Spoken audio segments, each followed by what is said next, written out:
Hello and welcome back to another episode of the podcast. It's excellent. I must say, absolutely thrilling, absolutely fantastic, amazing, and yeah. So I think that we're heading for interesting times, guys, because I was reading this article. I'm going to make sure that anytime I say that, just to sound like the pretentious thought. I was reading an article in The Guardian, and I actually was. So I don't know why I'm trying to exaggerate its import. But here's another thing, right? A lot of these news websites, which have an app, like The Guardian, New York Times, Wall Street Journal, the ones which aren't owned by big people. I don't know who owns these things, but they have a subscription model, and they encourage you to support independent reporting, independent media. And I want to find out from you guys, because it's interesting to know how many people actually pay for the subscription versus reading the free news, because some guys are really cock-blocky about it, right? Like they just give you a headlines on Twitter. When you click on the link, it's literally a pop-up window with subscribe to our newsletter, subscribe to these plans, and you can get access to the full article. Then you have the other guys like the Medium and all these things that give you 3 articles a month or whatever. But strangely, the Guardian app, even though you I don't know what it is, because I had the paid subscription, and I think it's important to pay for good reporting and good information on news. But they give you everything on the app, and then they keep sending you these reminder screens, which are like, why don't you pay and support independent journalism? I don't know what the subscription approach is, because I feel Indians as in general are just cheap bastards. We don't want to pay if we can get some way around it and kind of access even 10% of the news. We're like, at least I got the summary, but I didn't have to pay for it. And that's sort of across the board, right? If we have one person who has Netflix in the family, we all want the password. And that's not really good, because we kind of are okay with just compromising, and we're okay with just getting a glimpse and just telling me, at least I didn't pay for it. And that reflects in our society. That's pretty much where we are. Most people are just like, yeah, it's okay. It's just, at least I got access to, 30 seconds of it. Which, as a mindset, is pretty fucked up, because it's kind of saying, you know what, I don't want to commit and back this particular source with money that they're asking me to pay, because they kind of ensure that they're giving me the best, but I'll just take a little bit. And I'm not saying you or the person next to you, I'm saying all of us as Indians, we have this mindset that we're raised with. But I think people are changing, though. There are people who are like, you know what, if I want quality, I'm going to pay for it. And you see this across the board, not just with subscribing to websites or newsletters or to podcasts or paying for subscriptions or whatever maybe, but just generally, we are happy to pay when things sort of represent our status. For example, a car, or even maybe a house, or whatever, clothes. But if it's something that goes unnoticed and you're not recognized and validated for that spend, yeah, you kind of go free. It's because no one is checking your credit card going, oh, this guy is really legit, because he pays for the Wall Street Journal, he pays for the economic, what's that one called? Not Economic Times, or what's The Economist, yeah, that's another big one. Or he has The Guardian. What a well-informed person. I like how he spends his money, and he puts his money where his mouth is. Or is it the other way around? Puts his mouth where his money is. You shouldn't put your mouth where your money is. That's dirty. It's called an ATM slot. And a lot of hands go in and out. It's filthy. But it's an interesting place to be as a country, where you kind of are willing to go into debt to pay for these big spends, have these multiple EMIs coming in every month, but where it actually comes to something that may make you more well-informed, or might go into a sense of, I wouldn't say personal development, but just making you more intellectually aware, that's something that doesn't really matter. And again, none of the shit I say on this podcast is backed in research or any of those data. I think this is just my opinion. So if you get upset, yeah, go fuck yourself. And I'm not saying all Indians are like this. There are a changing group of Indians who are willing to invest in them, in their mind space, in their intellect space, in their emotional space. And I think, you know what, big up to them, man, big up. But a lot of the people who are being lured by, you know, the consumer wave think like this. And that's why we have cheap shit every day. We have like stuff under 1 rupee on Amazon. Like, what the fuck? It costs less than 1 rupee. I don't know. Clearly, dignity. I think that's what costs less than 1 rupee. Yeah. But having said that, I read this article. That's why I started off. I read this article on The Guardian where there are certain restaurants, Italian restaurants in the UK, who are running out of options on their menu because they're not getting tomatoes. The price of fresh tomatoes, canned tomatoes are going up, and we know how the Italians love their tomatoes on their women. I like my I like my tomato like a nice juicy marinara. That's an old ancient Italian proverb. If you haven't heard it, you heard it first here on the SoapyRao show. But they are struggling to make their rich, authentic, Italian-tasting sauces, is what the article continued to say. As a result, they are compromising, making do with fusion, using other ingredients like other vegetables, and they're using other cheeses. I don't know how you can replace a tomato with cheese, but these are really, really sort of highly qualified and highly respected and highly acclaimed chefs in the UK. I'm sure we will never struggle with that because, you know, I've had pizzas in India which have cauliflower and peas on them, and nothing like an authentic Iyengar bakery pizza where they put a base, they put ketchup, and they dump some vegetables and put some Amul cheese, and it's fucking delicious. So, hey there, you chef sitting in the Intercontinental in London, I forget your name, but if you want, we always have a way around stuff. If we run out of tomatoes, fuck it, we'll just make do with ketchup.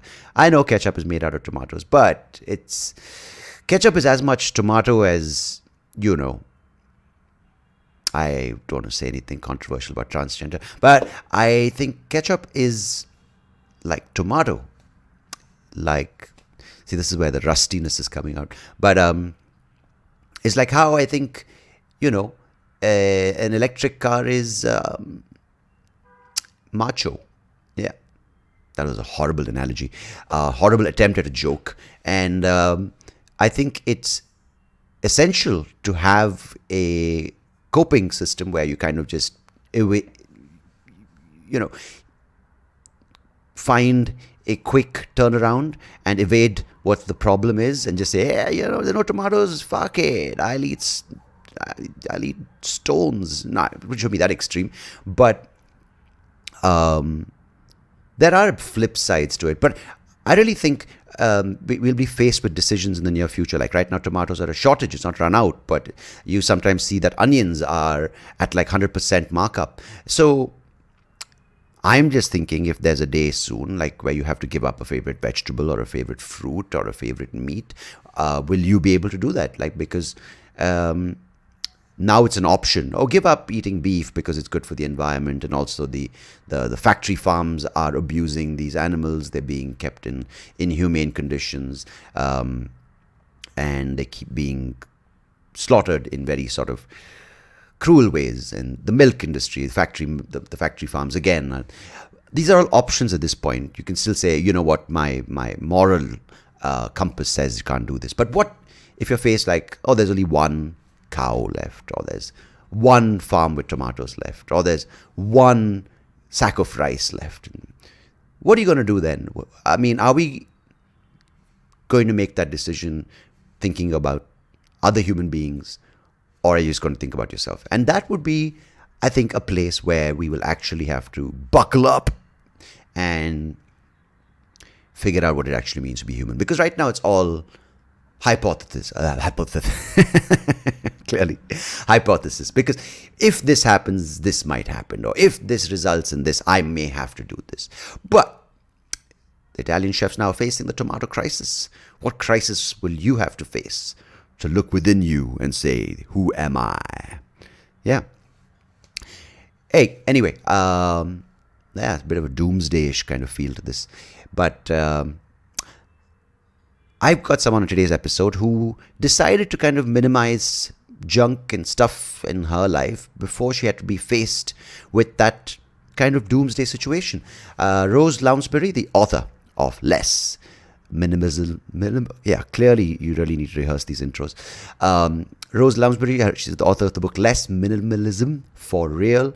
Don't say words that you can't say. Minimalism for Real. I can say it, just having a bit of a slow moment.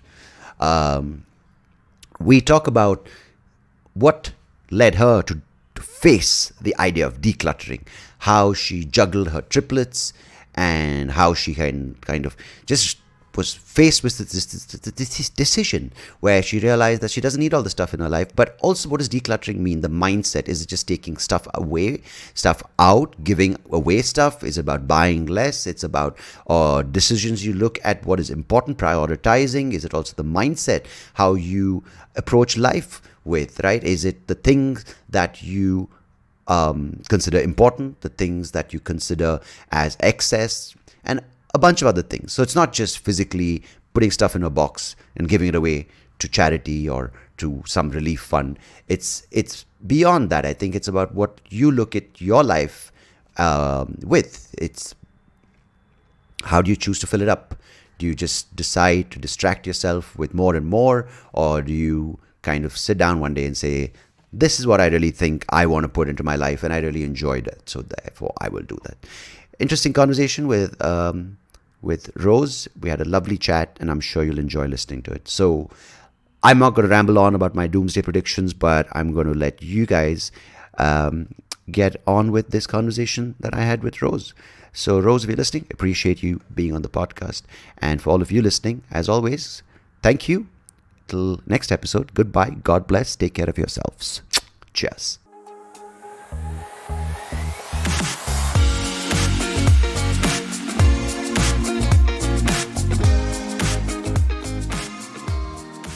Rose Loumsbury, thank you so much for joining me on the podcast. How are you this evening?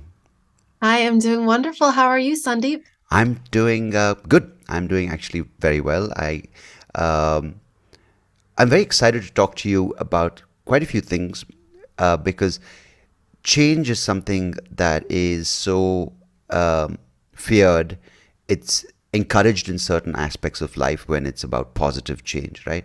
We talk about people who are constantly encouraging you, motivating you to become a better version of yourself. But they don't want to talk about the change that is inevitable, right? The change that happens when you can't hold on to the positive. So Yeah. you're someone who's transformed a lot of stuff in your life and help people do that these days. Um, why? Okay. And since you also approach life from a very interesting point, which is the simple side of life, can I Mhm. ask you why is simple seen as bad?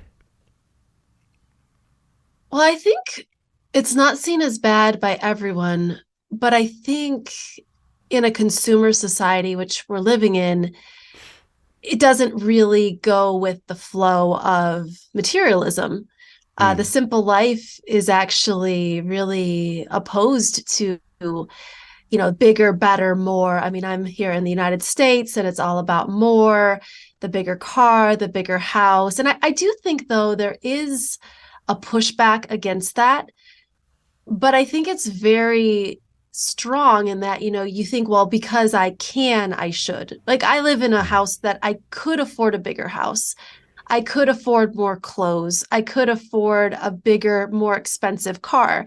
It's not that I can't, but I start to question, should I?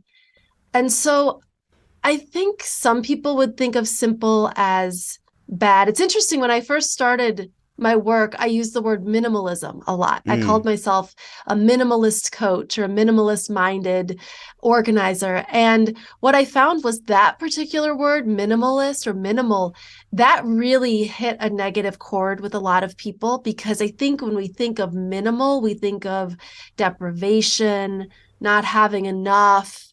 But I actually specifically started using the word simplicity to replace minimalism because simplicity seemed like something people could grab onto and they already appreciated it. Whereas minimalism, people felt threatened by it and they felt as if they weren't going to have enough.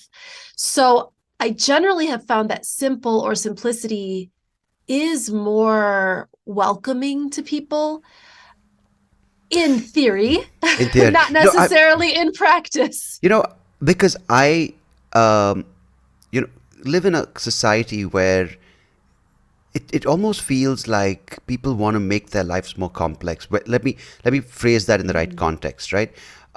When something, for instance, if a course, something as early on in school, if something is simple, and I'm not talking about how we politically incorrectly refer to people as simple, but that's another Right. story for another day. But when we look at something, whether it's it's a puzzle for a child and it's simple, we're like, no, it's too simple. Let's move on to a harder one. Or the entrance exam is too simple. I think she could have done better in another school where the entrance exam was a Yeah. little bit more challenging.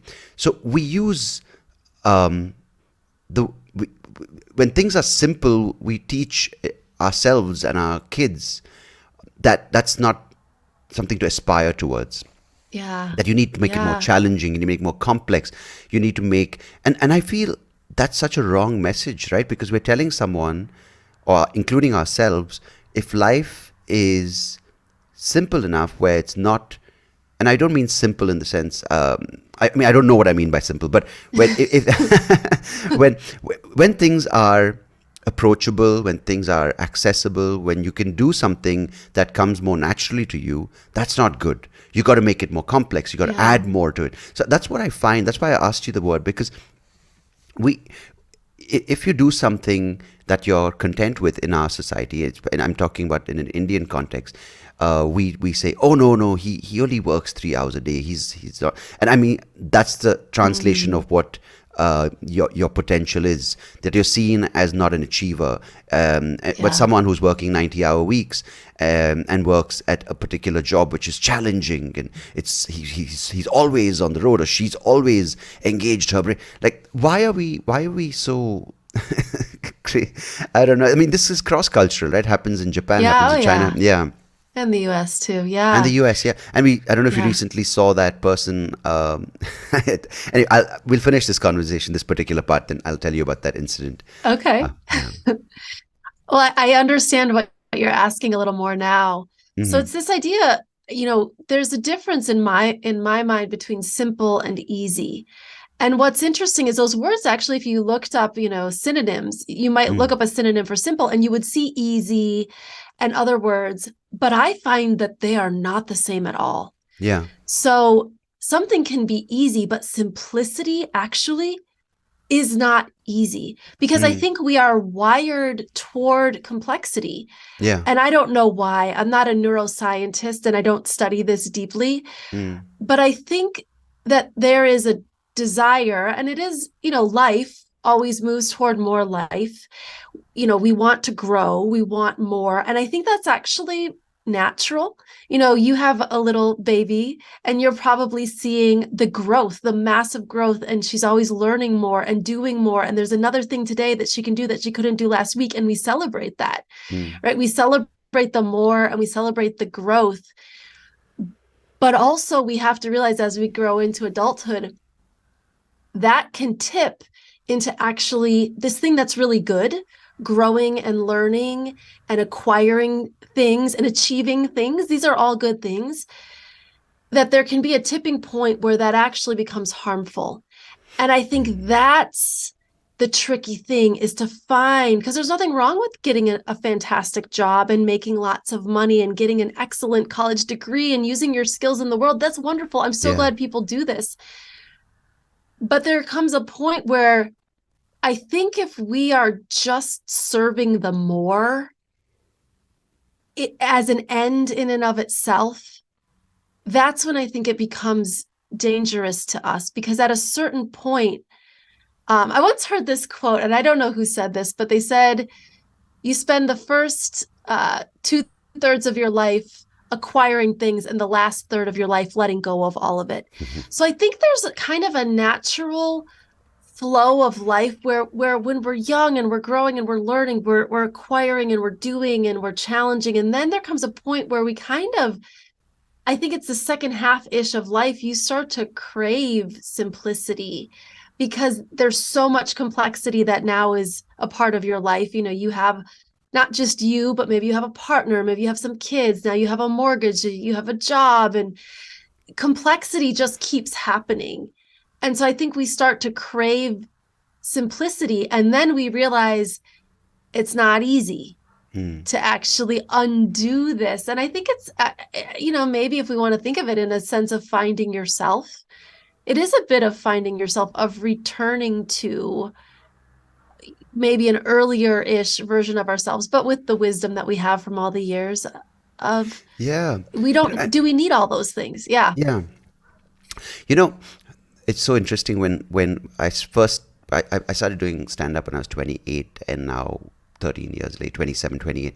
And early on, the idea was to use big ideas, big words to seem more intelligent on stage, right? And and I noticed as I did more and more, and I got a little older, I wouldn't say wiser, but older, the need to become more understood was the premise, right? You use smaller words, you use smaller words to describe bigger concepts as opposed to bigger words for smaller concepts. And a thing you said is very evident in most societies, right? More in all aspects, whether it's the physical appearance of having more, or even adding more, whether it's more degrees, more knowledge, more layers to your soul, or your depth of humanity, or whatever you want to lie to yourself by using those concepts. But what happens, I feel, and this is something it's a recurring kind of theme in a lot of philosophy and in a lot of spiritual reading, is the attachment. Then a lot of that, we attach ourselves to even something as fundamental as our name and the identity that we create around that in our life, right? With the idea of family, the idea of friends, the idea of who I am has to be imprinted on this planet or in this life with a certain set of attached values, and those are material. But one thing I really sort of resonated with what you just said is, at some point you have to let go, and that process for me manifested in the form of unlearning, right? Unlearning certain ways I did things, unlearning certain ways I lived life and why I did those things. And that was, for me, I would say, much more transforming than taking a new course, because that's what you're told to do, right? Learn more, learn another instrument, or take up another sport, or do this course in design, or learn how to do social media marketing. And I realized, you know what, I don't want to do more. I want to do less and start enjoying the fewer things I do more. If that makes sense. I think it's the joy of letting go. Yeah. When we let go, and you were kind of talking about things in this, that spiritual realm, and you think of life, right? I think we all know eventually we're going to have to let go of all of it. But And I that's think when you're scary, right? young, it is scary. But when you're young, in the first half of life or so, we're about the same age. I'm 41. You told me you just turned 40. So we're about that same, like, midlife, the two of us together here. And I think as you get older, you just start to realize we are going to have to let go of everything, whether we want to or not. It's the way, right? We let go of the degrees and the achievements along with all the stuff, but at the end, we all enter and exit this world the same way. No matter whether we're a king or a beggar, you're going to come in and you're going to go out the same way as everybody else. And so I think the desire to let go or unlearn, which I loved how you described that, I think it's a desire to kind of reveal ourselves. Sometimes I think about, and my actual biggest attachment is so interesting. You went beyond the physical stuff really quickly. My biggest attachment has never been to physical stuff. My biggest attachment has always been to achievements and accolades and praise and having people see me as this smart and accomplished woman. Like that's really where I get my identity. And I letting go of some of that, or trying to, which is hard because it's intangible. That has been Yeah. very transformative, the journey of that. And I will say I fail at it constantly, Yeah. but I continue to try because I know in my heart of hearts that I am not my college degrees, and I am not my productivity, and I am not my wittiness and all of those things. I think we know that who we are really a lot of times is almost underneath all of these things we've put on top of ourselves, whether Yeah. physically or in the realm of achievement. And it's And so I almost like think a it's, monkey yeah. holding onto branches because he's scared he's going to fall off, right? And one branch is this role, other branch is this role.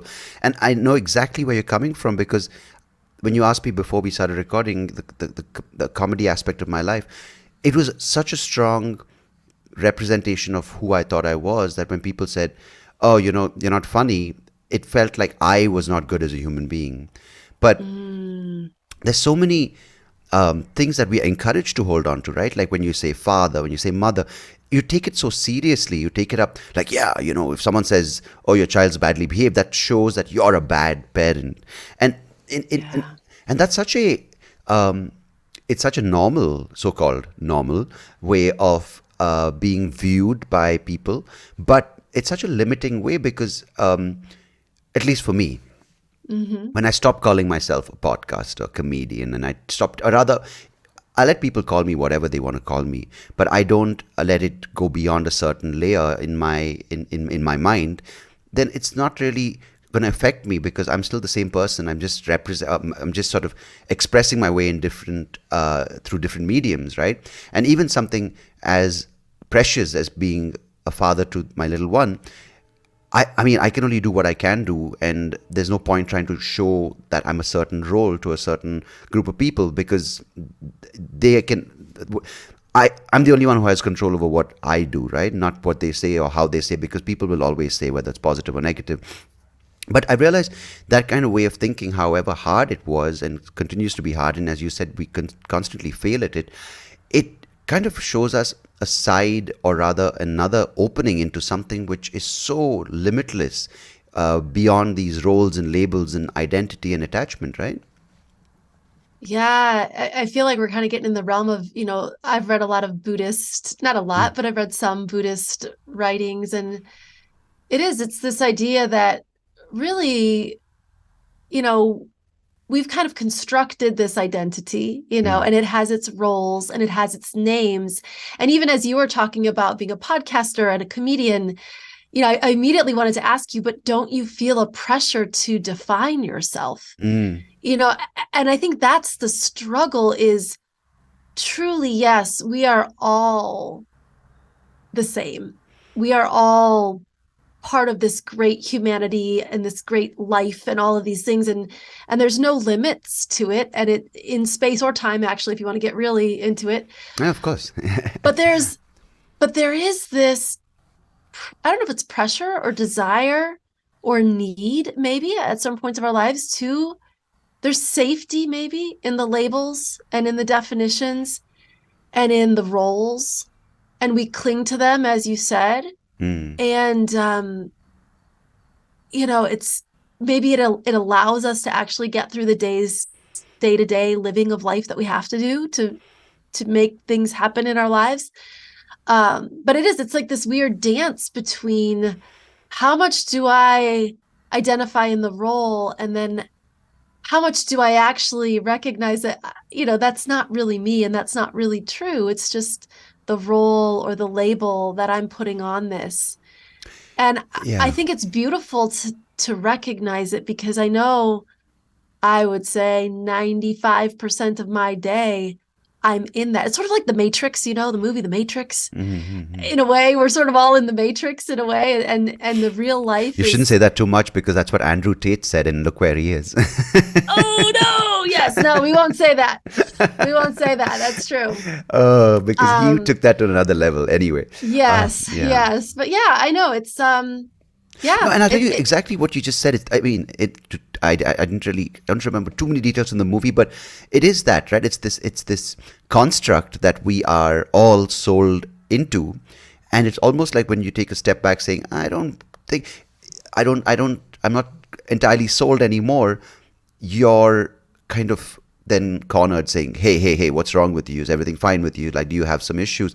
It's like a lot of Indians come to the US to follow their whatever it may be, their degree or the job, and it's an mm, American dream, mhm. right? A lot of people from all over the world come to America for the American dream, and then they come back with these roles that people are impressed by. They're like, wow, he's a software engineer, he's a CEO, he's as you said, right? That you got the big house, you live in a certain part or whatever it may be, and then no one questions, or rather no one respects or values who this person's become. It's what they are when it comes to, like I give you an example. I lived in the US for about 4 years. I came there for my undergrad, Mm. and I lived in a small little college town in Oregon, which is a town near Portland, Oregon. And Okay. yeah, and I didn't go to a big college. It wasn't the Ivy Leagues, and I didn't. And God forbid, don't ask my GPA. It was horrible. I mean, I wasn't a good student. I realized now when I look back now, it's just that's not something I enjoyed. Studying was not something I enjoyed, but I did it because just like you, it was something I was told to aspire to have a good degree or Mhm. have the ability to study well or whatever it was. And that was something because a deficiency in me was overcompensated with in these kind of aspects.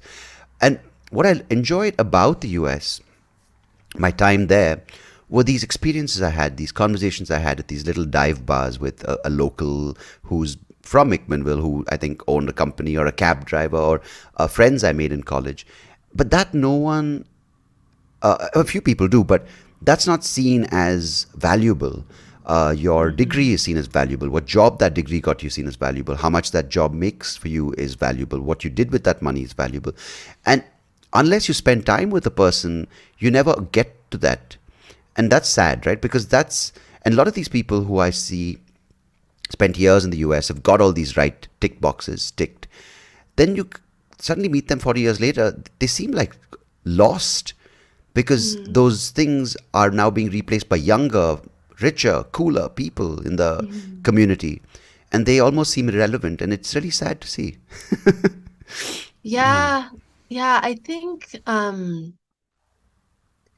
it's interesting, in my life, like recently I lost my dad very suddenly about a month ago. Oh, I'm so sorry. And oh, thank you. And I experienced kind of, obviously I've been on the simplicity journey and all these things, but when you lose someone or you have something like really shocking like that happen, a lot of your values get realigned very quickly. Mm, And so, how you described talking to the people in the small dive bars and having those human connections that you really valued, I'm a very type A, high achiever type person. That is kind of mm, how I'm wired. I am productive. I can get a lot done.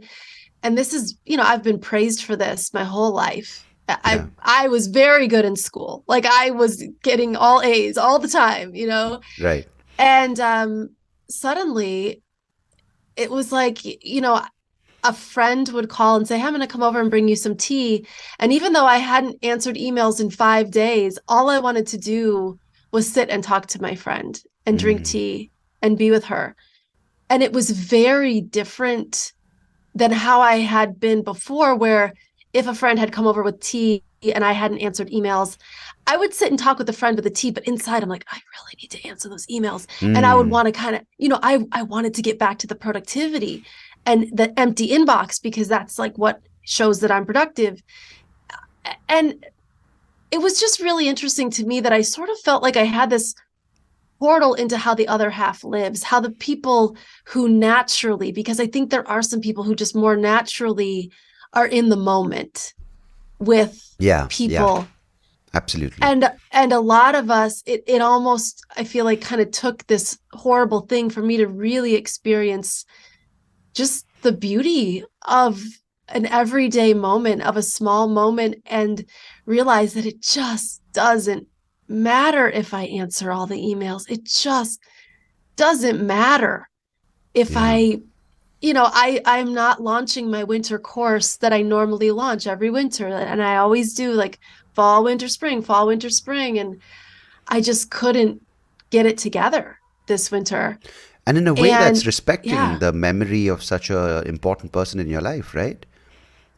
yeah, I think it just sort of creates space um to kind of figure out because like I feel that I'm at this other juncture in my life and I'm so in it right now that I don't really know what it means. Like I don't have any sage wise lessons. Like I want of course to get to the lessons because then I've proved I've learned something from Yeah, this and yeah, I'm yeah, not at yeah, that point, right? yeah, yeah. I don't have any lessons. I'm kind of just in this thing, but it is, like a different reality and I feel like there's a letting go in Mm. this that is related to what you're talking about, not just the letting go of my father, but the letting go of, you know, do I need to have the business that grows every year? Do I need to always be publishing a blog post every single week? Do I need to have X number of clients? Do I need to fill the course with this many people 3 times a year? All these things that these markers, you said Yeah. markers, these markers that seemed so important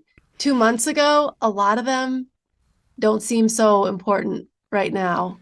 You know, there's an And interesting line yeah. that if you're interested in Audible, they have this lecture and comments on certain Zen passages by Osho.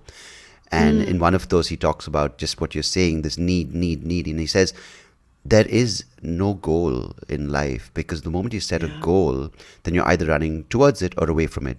And if you're running towards it, then you're seen as good, productive. You're seen as the person who's better. If you're going away from it, then you're seen as the bad person. You're seen as the person who's not productive, the person who's falling off the wagon.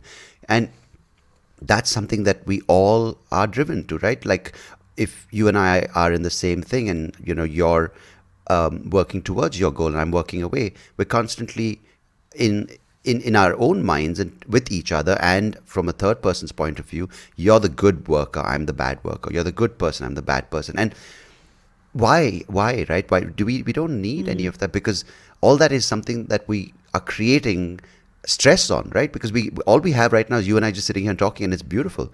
But yeah. the moment I put a certain goal, or I take you away from a certain goal, it makes us it puts a barrier in our conversation or the way we interact as human beings.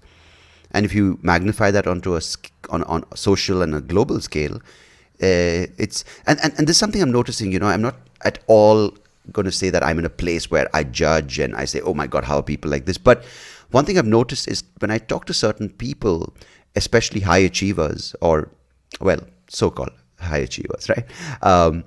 They're very high strung, and it feels like every conversation, even though I'm trying to slow down, and of course I've got a lot of examples of where I just don't let anyone else speak, but I can't do it right here. But it sounds like everyone's just trying to pile in as much as they know in as few minutes. You know? Yeah. Yeah, it's, when you were mentioning the good and the bad, I Mm. have a kind of a Zen teacher who I follow and work with. His name's Leo Babauta, and he writes a blog called Zen Habits, which is Uh-huh. I've read for many years. And I've had the chance to do a little more work with him recently. And he Oh, talks nice. about constructs and how we're kind of living in these constructs where, we set up these sort of like good and bad is one that we're all living in pretty much all the time. Yeah. But you actually don't have to live in good and bad. You can what's available outside of good and bad. If things just are what they are and we don't label them good and bad, there's so much more possibility out in the world. And, I aspire, I guess, to, that's enlightenment or whatever you want to call it. I aspire to live in a way that I don't put the label good and bad on things and I'm not in the construct. And I try to catch myself when I find myself in that.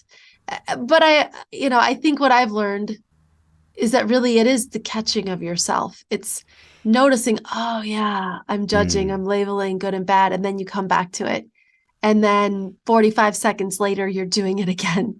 Oh, yeah, okay. 45 I'm seconds, doing that's it. a good break. Usually for me, it's Yeah, the next yeah. second. I know. Whew, I almost got a whole minute.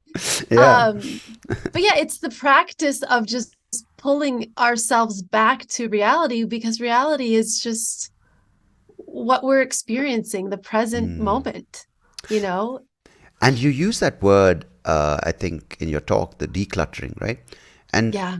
we all, I think now there's, as you said, there's a sudden drive towards that, where everyone wants a peace, a peaceful moment in their mind. They want a little silence, and then you have apps like Calm, and you have Headspace or Mindspace, whatever it's called.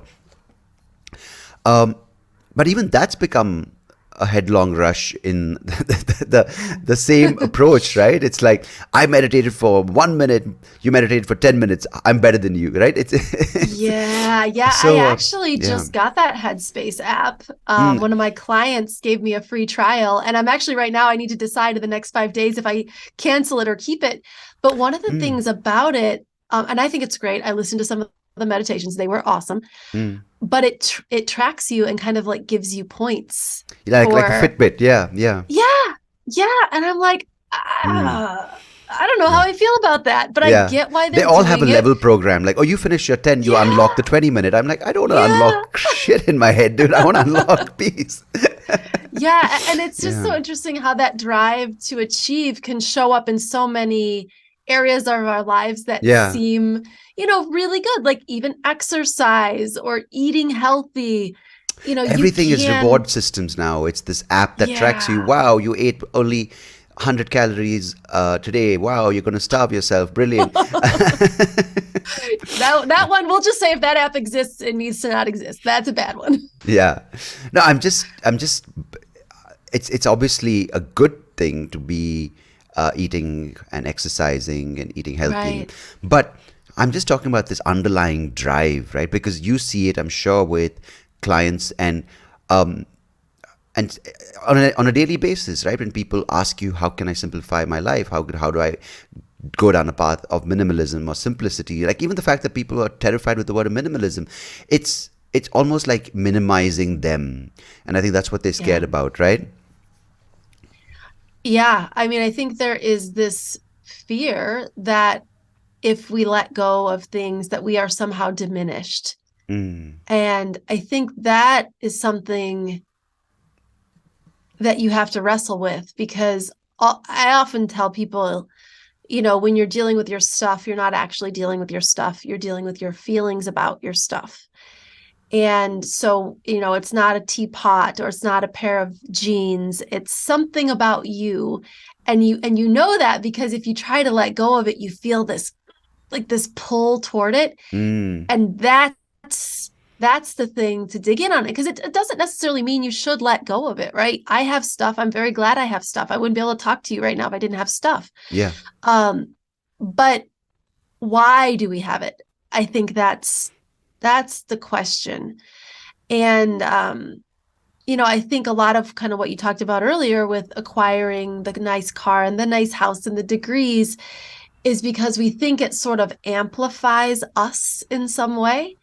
And if we buy into that belief that, well, with my degrees and my stuff and my car and my nice house and my three beautiful children and all this, if that amplifies who I am, then of course we're terrified to let go of any of it, because if we've bought into the belief that this amplifies me, if I let go of it, then I'm diminished. Yeah, why would you And let go that's of something like scary. that? Yeah, because that's a Yeah. little grip, that little position in life that you've secured, and letting go of that might make you Yeah. invisible, right?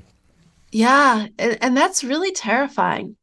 That's another strange thing, right? I've taken up after many years, and I basically, I've got this eye condition, and it's gotten worse over the years. And I stopped. When I was young, I used to play a little bit of golf with a little bit of my peripheral vision, but that's gotten a lot worse now. So I've got back to playing golf, and I want to just understand. And it's one of those things, right? Going back to the things that why I'm doing as opposed to what I'm doing. So it's fewer things, but I'm enjoying them now. But it's a very interesting approach to play a game when you can't see the ball, right? And there are a Yeah. lot of blind golfers in the world who are fantastic, and I'm just trying to get to a place where I can consistently hit the ball. And there are some good days, and there are many miserable attempts, right? Mm. And the reason I bring this example up is what happens on those days when I'm not I've had a bad session on the range, or I just haven't made peace with a certain aspect of my um, growth as in the golf swing. The first thing I do is I come back home, and instead of reflecting or whatever it may be, or just forgetting about it, I go online to see if there are new golf clubs available, because I think fortunately, I haven't bought a new set, but it's always something. I'll buy new golf balls, or buy a pair of gloves, or buy golf clubs, and I'm just like, this will make me better, And I think that's something which it's so stupid, but I do it, and we do that sometimes when we failed or we're not succeeding, which I don't know if there's a difference, but I feel there isn't a difference. Or if you look at it right, they're both Mm. good. I think we add more stuff, or like for instance, if we got rejected by a girl or a boy, we go buy new clothes, thinking that, oh, I think that's another human need, that your inadequacy can be compensated with a new token of worth. Yeah. You know? I mean, there's a very real psychological, physical reaction. It's a dopamine hit. Yeah. We feel bad. We feel pain. Like there's a bit of pain that you're feeling when you're not hitting the ball. And there's pain, obviously, that we're feeling if somebody that we desire doesn't desire us. Mm. And so when we feel pain, we want to feel some type of pleasure, some type of goodness. And a really easy way to do that is to give your brain a hit of dopamine. And a great way to do that is buy something, almost Yeah. anything. And then also you can in less healthy ways, and I don't know if it's more or less healthy, but you could drink, you Yeah. could do drugs, you could go have sex with somebody, you Yeah. could eat a bunch of junk food. All of that is going to give you this little hit of dopamine, like, yeah, you got your reward, you found a thing, and it's good for you. But obviously that's sort of it can create an addictive cycle that is Yeah. really not healthy for us, because what it is it's of us avoiding dealing with our pain, our Absolutely. disappointment. And so A a deeper lot of sense of rejection as yeah, well. Yeah. yeah, And that's what it yeah. is. I think many times when I realize that, hey, you're playing because you want to, right? Not because your wife said go play and that's why I love you, or someone else said you're going to Mm-hmm. be the best blind golfer in the country. I'm playing because I want that independence of going out in the fresh air and hitting a few golf balls. And then I remind myself of that, the urge to shop or the urge to this thing. And my wife's very, very aware of this, right? She runs a sustainable e-commerce platform for slow living, slow fashion, ethical designers. So when I buy new stuff, and I have a bit of a clothes thing, let's call it a bit of a clothes thing, and and when I come back and she's like, oh, you don't buy things, and you said it's interesting how we either shop or drink or go have sex, and maybe I should try that. She's like, again, I hope you're not shopping. I'm like, no, I've given up that. I'm just gonna go hook up with someone when I have a bad day at the range, and I want to She'll see be that like, oh. reaction. Damn it, oh, go shopping. But it would be interesting. She's like, you know what, go ahead, it's much more sustainable. That is true. It is more sustainable. You're not polluting with plastic. I mean, technically. When you think of this, you're 41, I'm 40, and we kind of hopefully are a little wiser than what we were in our teenage years. So we want to apply this as parents, right? Now, you mentioned that you have 3 teenage children. Now, that's a pretty volatile phase of their growth, Yeah. emotionally, physically, and also the environment, right? Now, with, Mm-hmm. of course, a lot of parents talking about taking away smartphones and with social media, etc., etc. How fair is it to apply what we are talking about to them? And if it is fair, how do you go about it? Because I'm taking notes. You are at a good spot because you have a baby who will grow up knowing just what you are creating right now. So you're in a good point. Okay, Um, I mean, thank you. fair is, I mean, I think as a parent, you do what feels right to you. You know, you raise your children in alignment with your values, whatever they are. And then when they're adults, they'll probably reject all of them and do whatever they want and then maybe come back to them someday. Mm. So I think it's really about, do you feel a pull toward simplicity and a pull toward less? And if you do, then you raise your children and you model that for them the best that you can. You know, my kids, I guess in my own life, they were about 2 when I started doing this. So they were young. So they really haven't known differently. So, Mm. you know, they've never had in their memory. I mean, when they were toddlers, they had tons and tons of toys, but they don't really remember it because I started decluttering when they were 2 or 3. Ah, okay. So, you know, they're not used to closets that are bursting with clothes. They're not used to so many books we can't fit on the shelf. They're not used to so many toys they don't fit in the bin. Um, so that's kind of the normal that they've grown up with. Um, and they may grow up and decide that that's not how they want to live and they want to have lots and lots of stuff. And that is okay because they've got to grow up and live their own life. But I think you setting the model of how you want to live in all ways is probably the most important. And, you know, when I first started my business, I used to go into people's homes in person Yeah. and help them declutter. And one of the things I noticed, I often had to have this tricky conversation with parents because they would say, I'd walk in the home and usually it's cluttered because that's why I'm there, right? Yeah. There's clutter in the kitchen and the bedrooms and everywhere. That's just how it was. But often the parents would be like, my kids are, and I would hear them say horrible things about their children, like they're pigs, they're slobs, they never put anything away. And they'd show me the toy room and be like, this is the problem. And here I've walked through the whole rest of the house and I'm like, these kids did not buy these toys themselves. They Mm. don't own this house. And I had to have this sort It's of so, gentle yeah. conversation and said, kids really pay attention to how we live. And if we are asking them to clean up their things and let go and simplify, it's only going to work if we do it too, if Mm. we model the way. So a lot of times I tell parents, don't really worry too much about your kids, worry about yourself and how do you want to live and how many clothes do you want, Yeah. Yeah. and it sounds like with you and your wife, especially with the business she's in, I'm imagining are setting an example of simplicity for your child. And then, yeah, you mentioned, smartphones and technology, and that's a whole other beast that's difficult for me to control as an Yeah. adult. I try to simplify it and I don't feel that I succeed a lot of the times. That's really hard. There are, I think for me, a lot less models of how to do that well. And, I have 3 13-year-olds. They have a phone that they share. Although my oldest of the triplets, he kind of always like takes everything for himself. So he has the phone 97% of the time, Oh, his, wow. his phone. Okay. Oh Okay. yeah. Yeah. He makes sure that he gets it most of the time. And the other So two they have are boys as well? 2 boys, 1 girl total. So Ah, okay. That's yeah. amazing having So triplets. I mean, I just can't get. And of course, even in that, there's a bit of a pecking order, right? Like he feels like he's the oldest, and yeah, oh, he is the oldest by 1 minute, by one whole minute. He's the oldest and he acts that like it. that's adorable. He Yeah, like pushes the other two around and he's very wonderful as well. But even as a little guy, he would take the toys and he was and he was also physically the biggest. So that right. helped him when That he was helps. Yeah. younger.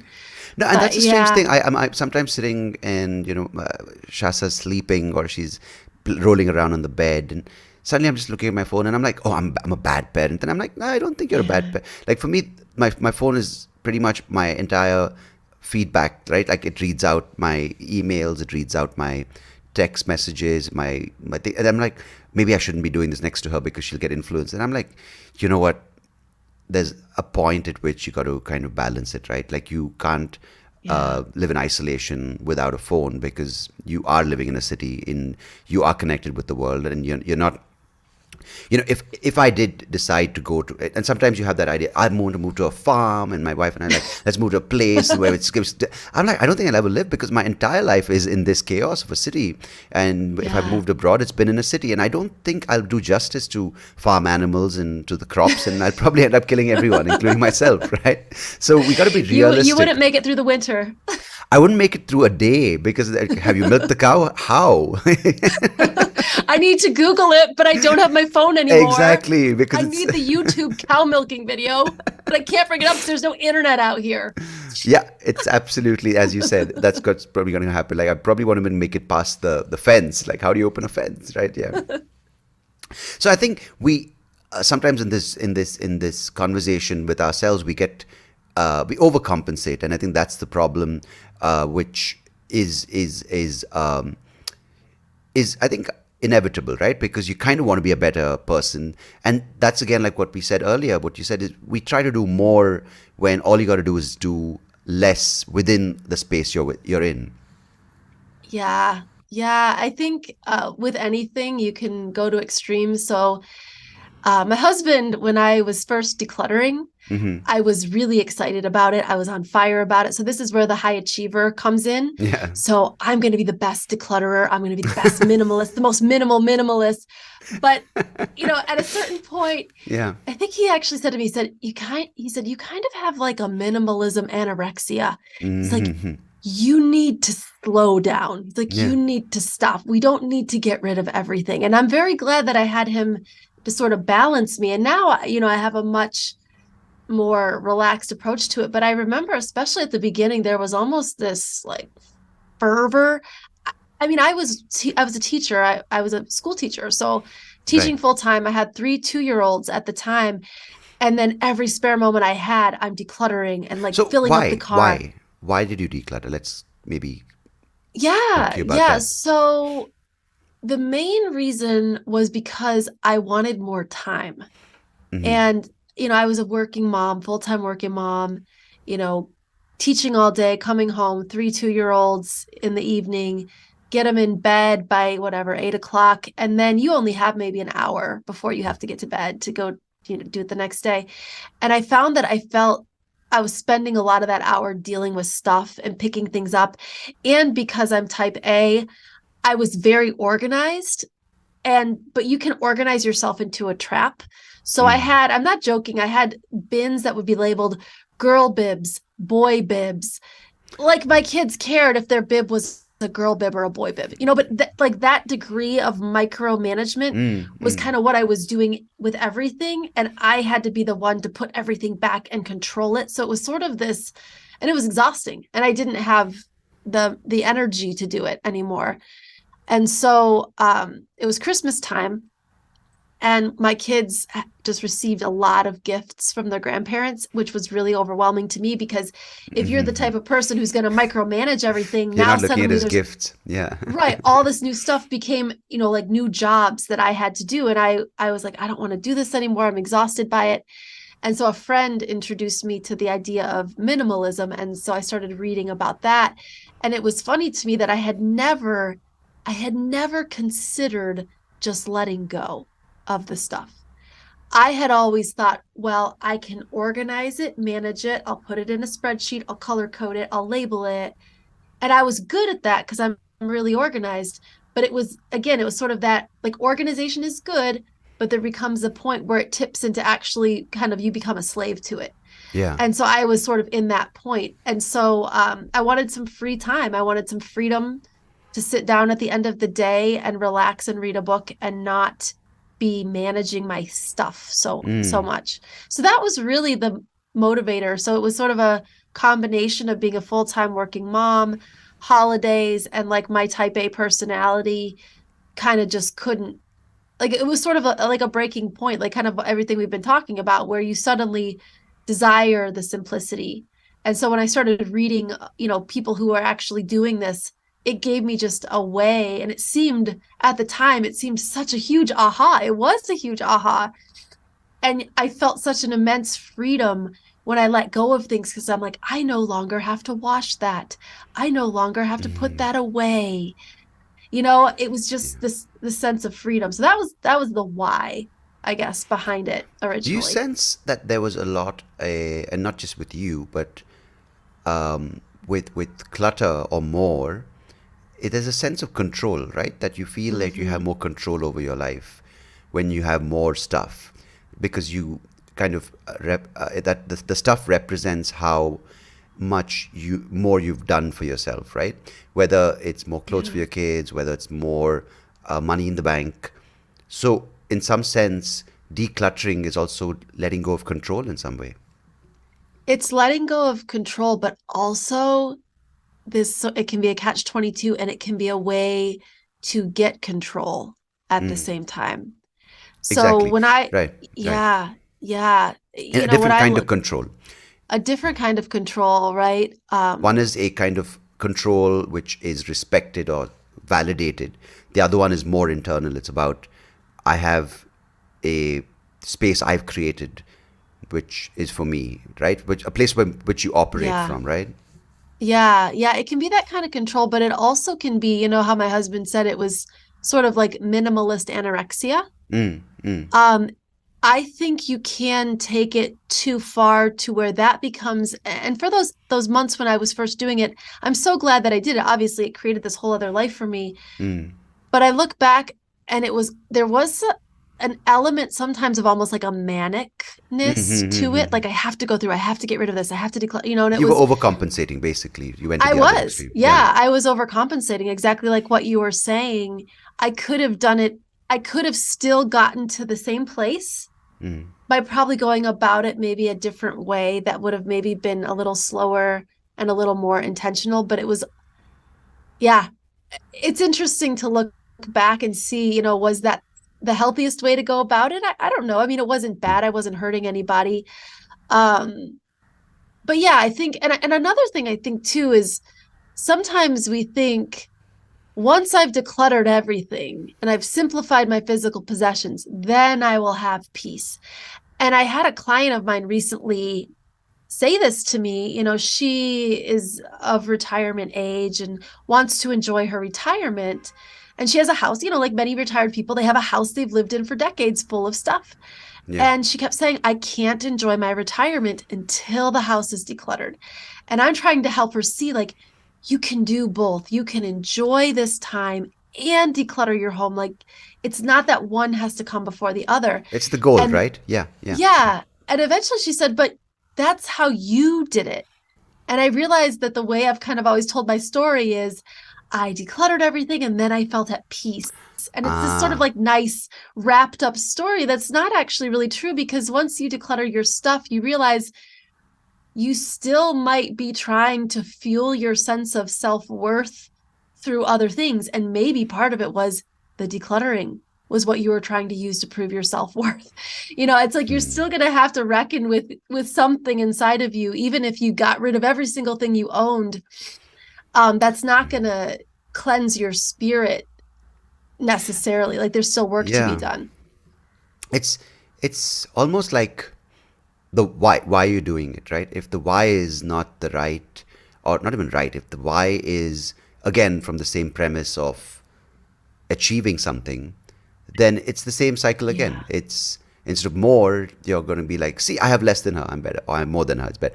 And it's such a weird thing because it's about almost decluttering your mind before you declutter anything on the outside. And that's such a strange thing to tell someone, right? You study or tell kids you have to achieve, you have to become the best student, you have to get the best job.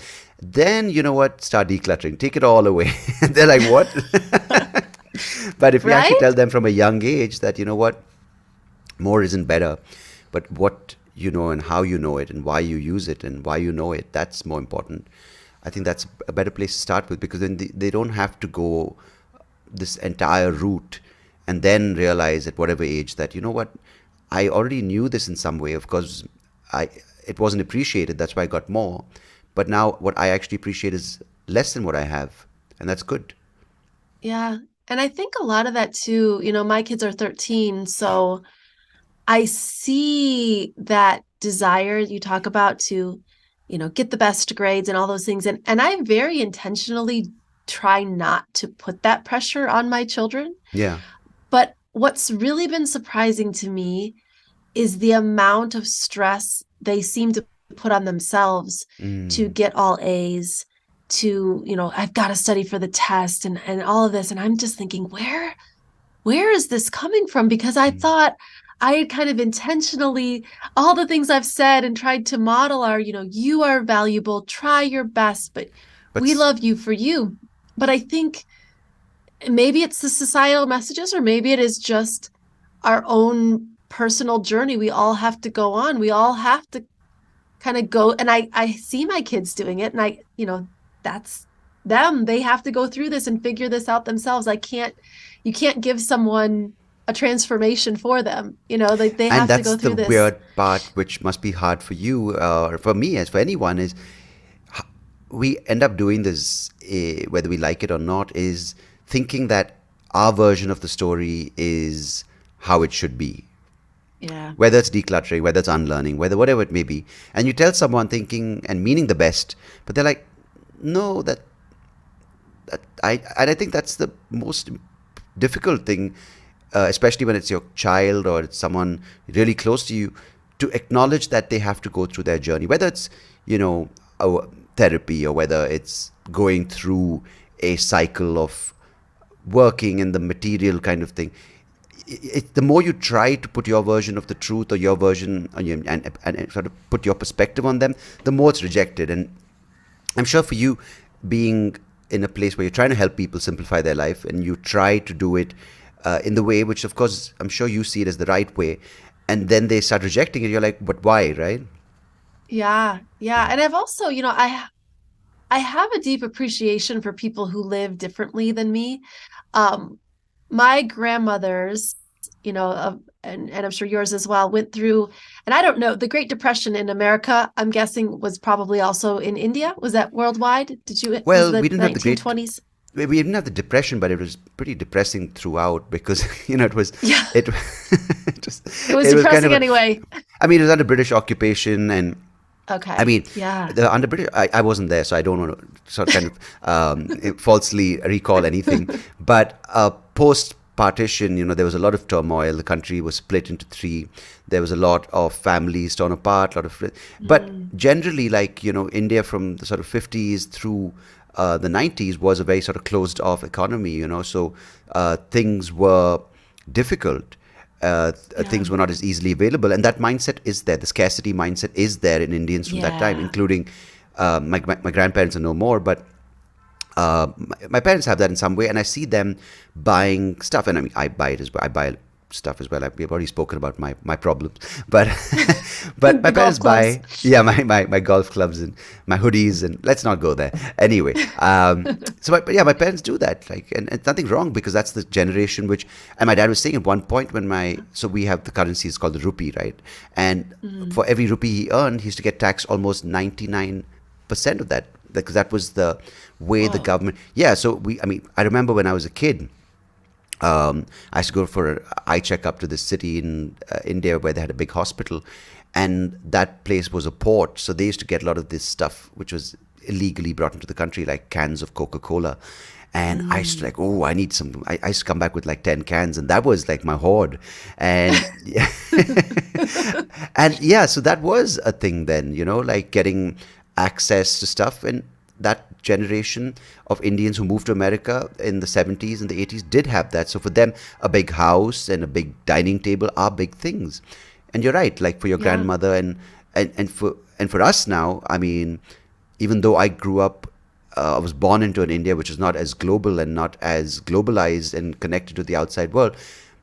I did live with that need to want more, but now at the age of 40, there's a chance for me to turn it around. And Yeah, for that's you, so yeah, interesting. yeah. The generational values are very similar under different political circumstances, but very similar in that um, my grandmother, she died last year. She was 98. Oh, wow. So, she lived a very long life, but she had spent the last 18 years of her life living in kind of a basement apartment in one of my aunt's homes. Mm, And so I ended up staying with my aunt overnight because I needed to catch a flight. And I stayed in my grandmother's apartment yeah. down in the basement. And my aunt she had not cleaned anything out because they were very close and she couldn't bring herself to let go of the things. And so here I am in a very cluttered environment because my grandmother loved things and she saved, like a tissue, like a Mm, Kleenex. If it wasn't really used, she would save it, right? Because you mm. could use it again. So Yes, yes, that's, the absolutely. level that we're at. And so I remember being in the bathroom and just looking around and there's, all these different tubes of chapstick and hand lotion. And there's just so many, it's so cluttered. And I felt so close and loved by my grandmother. in this environment that most people would think someone like me would hate it. I loved being around her things and looking at the stacks of papers she'd saved, and it made me feel so close to her. Mm. And I thought, wow, I thought a few things. One was there is something about stuff that can connect you to other people, and that is a real thing. And also I thought, well, gosh, when I die, nobody's going to see all my tubes of chapstick and all of my Mm. Kleenexes because I don't have those things. Like I have one tube of chapstick that I'm using. And I don't know, it just made me think, here I am espousing the glories of decluttering and letting go. And I believe very strongly it's good for me to live that way. I live better that way. And I think a lot of people do. But also, you can live a beautiful, full, rich life and have lots of things. And that's okay too. We talked about right and wrong. There's no right or wrong, way to do any of this. It's what makes you feel good. And I think the reason that I felt so close to my grandmother there is because this was authentic to who she was. Mm. Mm. It was authentic to who she was to save every little thing and not waste anything and reuse every little container of yogurt to put pencils in. This was her way and it was true to her. And so being around it felt wonderful to me. So I don't really know the moral of that story, No, but I love that because it's such yeah, an important thing about who you are as an individual, and whether I call my mom a squirrel because she kind of does similar things. She kind of yeah, suddenly open a drawer which you haven't opened, and like, what's in there? She's like, don't open that. If you open that, it's like it's she's got all sorts of stuff because my sister lives in Singapore and she'll go and buy all these things, and she just loves squirreling away stuff, and but that's her, And if I go and who am I to go impose my uh, will or my views? And that's and such and I'm sure we must have been in that room with the smells and the yeah, scents, and it's kind of like a warm hug from yeah, someone you love so much. And I totally get it. And I have a habit of doing that as well, like keeping like a tag of something like I was gifted many years, but I keep the tag because I might not be able to see it or read it later, but I'll suddenly be in my drawer going, "What's this tag?" And I throw it away. But in my memory, that tag represented a part of my life or something kind that someone did to me. And yeah, you're right; these things are so important, but it's the reason behind it, because you can declutter and have an yeah. empty house and say, "Oh, look at this Swedish plan that it's a minimalist design." But who are you doing it for? Is the question, right? Right, right. And I think you're so right about that. It's all about why. Why are we keeping it? That little tag could be very important to you, or that card or that letter can be very important to you. And I think that's important for people, listening to realize is that I definitely don't espouse getting rid of things for the sake of getting rid of things. Decluttering for the sake of decluttering is just as harmful as acquiring for the sake of acquiring. I need to, that's a good quote. Well said. I Yeah. need to Give it. write that down. Decluttering for the sake of decluttering Well, it was is heard first here on the Soapy it, Rao show. heard first here. Just as harmful as acquiring for the sake of acquiring, because Yeah. you know we should always be asking why. Why are we acquiring, and why are we letting go? And as long as we know why and there's a good reason there, I think both are fine in equal measure. Brilliant, Rose. That was well said, and I'm glad you got a quote out of this conversation. I know. I'm gonna And write. I have a sticky note right here. I'm writing it down as soon as we're off the air.